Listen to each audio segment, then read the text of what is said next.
Hi Marta. Hi. Thanks so much for spending some time with us today to talk Pleasure. about your journey and your recovery back to health. One of the things that I really wanted to talk about was, what was your lowest point and the trigger, kind of what sent you into that point where you were really feeling sick? I think I was already not well about 4 years ago. I got EBV, and that kind of was like the first thing that really messed up my health, and my body started to have very strange symptoms. But I think the kind of like the really rock bottom was like last year. I was fresh here in Singapore, and I had a very strong reaction that after I discovered to be mold allergy. Right. And for 1 year, I basically went around like crazy in all hospital trying to understand what was happening with me. Yeah. And I had no background to understand that was mold basically. And I felt absolutely awful, and I mean, I don't wish anyone to go through the same thing. So for me, I would say the trigger was probably being here, Right. in this place with this kind of specific weather, and that creates a lot of mold, definitely. And therefore feeling unwell every day was the normal condition. And what sort of impact did that have on your life? I mean, could you carry on working or? You have to, and most women will do. Yeah, I think that's right. Yeah. And I think most women tend to be fighters, so they want to actually, go through it and be like, no, this is not me. I need to get better. But when you have no clue what's happening to you, it is very hard to keep your mental sanity as well. No, absolutely. Yeah. So for me, the most difficult part was actually not knowing what was happening to me, and going from one doctor to the other, and literally not being able to have in their faces any answer really from what was happening to me. Finally, I landed to a very, very good doctor here in Singapore, and she was very acquainted with mold toxicity. So she was the first one to actually suggest it, that could have been a mold problem, probably mixed with also my previous condition with EBV, or probably the two things were kind of triggering each other's, and therefore that's when I started to have tools and clues on how to move from that awful state to something better. Right.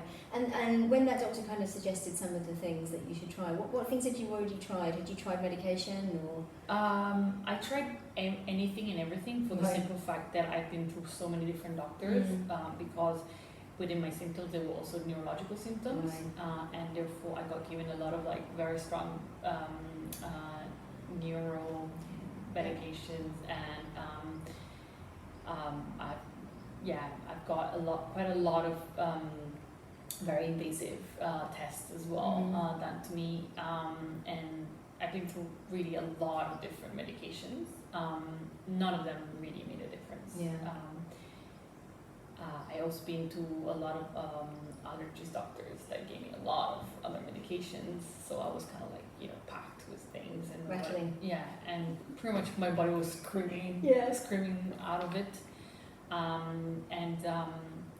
I would say that the most difficult part was the fact that nobody actually understood what was happening to me, including myself. So my family, my friends, my colleagues, my boyfriend, nobody actually had any clue, and they had a very hard time to understand how bad I was feeling. It's incredibly frightening, isn't it, when they can't tell you what's wrong with you? It is. Sometimes I feel, even when a diagnosis is a hard one, sometimes it's actually better to know about it than not knowing what it is, because at least you have some sort of peace of mind that you're not completely crazy as well, and that you can look into options. Absolutely. And I think if you go as a woman to doctors as well, and that you mentioned those neurological symptoms, I think the minute you say, I'm a bit stressed out about this, or they automatically go down the female hysterical route and start throwing antidepressants and Valium, etc. at you. This is like pretty much since I got EBV, most of the time I had very even before I came here and I had the hormone thing, I had really a lot of low-grade fevers and a lot of inflammation symptoms, and I was going to doctors and they were telling me, probably you're depressed, and I'm like, I have fever. How am I depressed? Exactly. Like, I mean, it's just it's not relatable. So I think it's a pretty tough call when you don't know what's happening to you, and no medication is working. No, agreed. Yeah, agreed. Okay, so you hit that rock bottom. What then was the kind of you met this great doctor who obviously found out that it was mold. What did you start to do to try and bring yourself out of that really nasty place? I would say that the first thing would probably educate myself. Right. So I started to educate myself on what because first of all, I wanted to be sure that what she was saying was right. Because to me, it sounded a bit woo-woo. Yeah, a bit strange to say the least. And people in my life were also saying, "Oh wow, this is like really different. It's something really unheard of." So I started to educate myself, and the more I was educating myself, the more I was realizing that the symptoms were actually completely, in the range of what I was experiencing. So I realized there was a huge amount of documentation on this and literature about this, but it was still kind of like considered a bit not mainstream. Yeah. So a lot of the things that were probably considered the best remedies for what I was going through were actually not available here in Singapore. Okay. So I had to scramble a bit with my doctor and with other practitioners to see what we could do, here in Singapore regarding what I was going through. Right. And is there any one particular thing that worked overnight, or was it a combination of lots of different things that you tried? I think, specifically on my symptoms and my problem, I think the first thing was actually kind of to get away from the source of the problem, which was mold. So I had to move to another apartment. And I took a very long holiday to my home country to actually see if that made a difference. Yeah. And at that time I was completely exhausted, so thankfully I had my parents that really taking care of me and helping me through that. So that really helped. I got given by Lisa some herbal remedies, and those also helped quite a lot.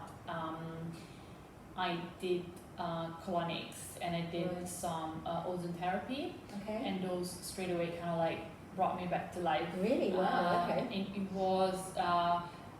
it was with a very cynical approach that both me and my mom were like, really, shall we do this? Yeah.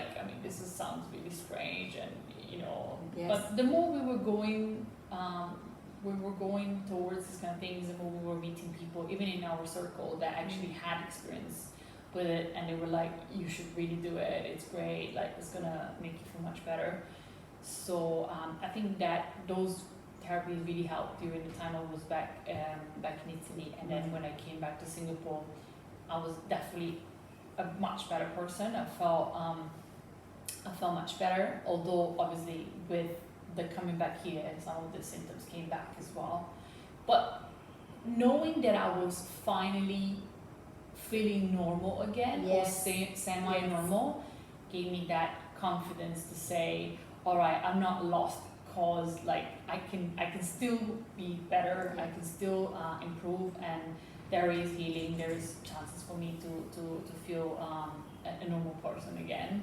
So that kind of got me out of the state in which I was feeling really hopeless, and I was feeling like there was no possibility for me to return to a normal state. Yeah. And now that you're functioning again, can you see that the lifestyle changes that you made to help yourself get better? Can you see those continuing into the future? Are they changes for life? I think they're changes for life, and I think I managed to learn a lot of things that will help me throughout my life, and they will help me and my family, my close circle, my kids and so on, to actually not face the same problems, and to I'm surprised about myself sometimes when I suggest some of my friends and my family, oh, you have this problem, you should do this and that, and they look at me like, how do you know this? But I've been through so many things, and now I got a much broader picture on a lot of like ailments, and so I think it's a deep journey into myself, my health, and also the ones of the people around me. Yeah. Do you think you'll ever get to a point where you see the mold toxicity, getting the mold toxicity is a good thing? I think in a way, yes, because since the moment I've been through this, there was a very strong will from my side to live in a different way. Yeah. So that there are things that are right now ongoing in my life, like radical life changes that probably if I wasn't being, if I hadn't been through all of this, probably I wouldn't have done it, and I wouldn't be here sitting with you and talking about this kind of things, and I wouldn't be here and thinking about the next chapter in my life. And